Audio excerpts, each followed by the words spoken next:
আচ্ছা কি জন্য ডাকছস বল। দেখো, আমি গত 5 বছর ধরে তোমাকে একটা কথা বিভিন্নভাবে বলতে চেয়েছি, বা অনেকবার বলেছিও, তুমি হয়তো জানো।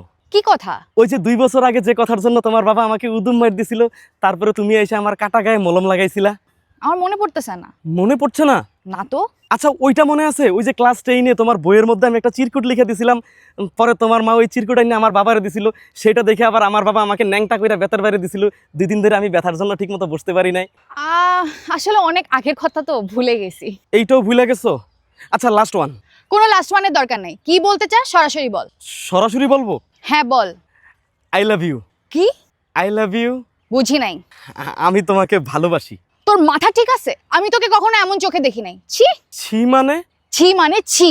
তাইলে গত 5 বছর ধরে তুমি আমার তোমার পিছনে ঘুরাইছো কেন? আমি তোরে ঘুরামো কেন? তুই নিজে আমার পিছে ঘুরছস। তার মানে তুমি বুঝতা যে আমি তোমারে ভালোবাসি? হ্যাঁ বুঝতাম, কিন্তু তোরে দেখে আমার কোনোদিনই ভালো লাগে নাই। এই রে এই বাঙ্গি, গত 5 বছর তোর জন্য আমি কি না করছি! তোর বাপ থেকে শুরু করে আমার বাপের হাতে মার খেয়েছি, তোর এক নজর দেখার লেগে ঘন্টার পর ঘন্টা রাস্তায় দৌড়ে রয়েছি।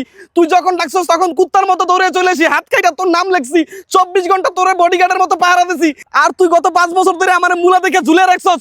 আজকের পর থেকে আমি তোর ছায়াও মারাবো না। খুদার গজব পর্বতের উপরে, ঠাড়া পর্বতের উপরে। এহে, আমার একটা চাহনেওয়ালা কইমা গেল।